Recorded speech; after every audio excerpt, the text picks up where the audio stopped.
Me revoici donc après le montage de cette bestiole sur le Tisas. Alors je suis un petit peu énervé. Pourquoi? Tout simplement. Alors pas au niveau du montage, hein, donc vous pouvez vous apercevoir que bon, au niveau du montage, bon, hein, il y a la platine, donc elle fonctionne bien. Ne vous inquiétez pas sur le jour, vous voyez, qui apparaît, puisqu'en fait les vis de fixation, donc celles-ci sont trop grandes, hein, donc je vais les meuler pour que donc elles puissent bien serrer. Donc là, c'est pas du tout un souci.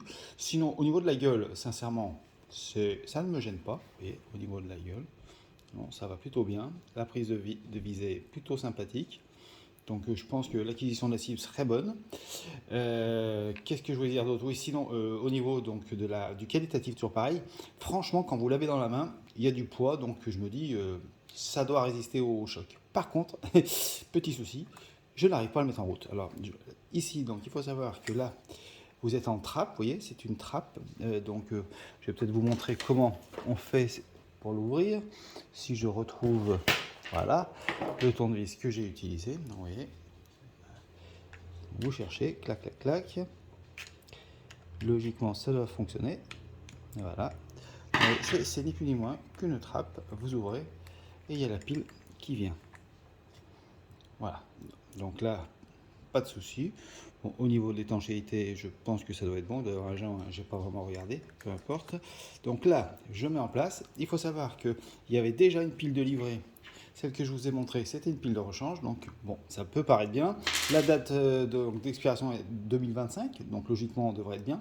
Seul souci, c'est que je n'arrive toujours pas à l'allumer. Donc bien évidemment, pour une fois, j'ai pas joué au français de base.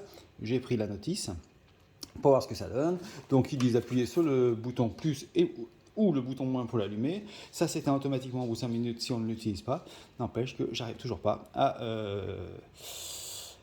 allumer ce point rouge. Donc voilà, je vais quand même essayer de pousser un petit peu, sinon j'ai bien les boules, donc ça sera un retour, ça sera un retour, mais ça m'énerverait franchement.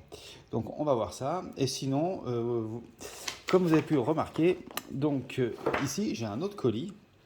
Mais cet autre colis, à quoi peut-il donc bien servir? Pour ceux qui me connaissent, je dispose d'un revolver 22 long rifle, un Arminus, et j'ai décidé de lui mettre lui aussi un point rouge pour m'amuser dessus. Il n'est pas du tout prévu pour. Donc en fait, j'ai acheté un rail Picatinny. On va voir. Voilà, voilà, voilà. Et donc logiquement, si tout va bien, voilà, j'ai acheté mon petit rail Picatinny que je vais monter sur mon Arminus en faisant donc perçage, taraudage. Voilà. Donc bon là, hein, après ça va être, je vous montrerai ce que ça donne au niveau résultat. Donc voilà, un petit rail Picatinny, donc normal. Donc je vais sûrement le disquer pour pas qu'il soit aussi grand parce que j'aime pas, ça va pas être très esthétique. Donc je pense que ouais, je vais le disquer au niveau des trous là comme ça. Et puis voilà. Ou alors peut-être plutôt dans ce sens-là parce que si je veux faire des trous plus petits, parce qu'en fait je vais le mettre sur la bande ventilée de l'Arminus, il valait mieux que j'ai du plein pour mettre des toutes petites vis.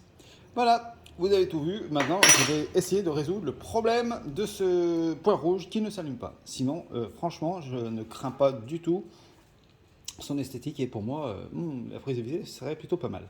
À suivre. Allez, à bientôt.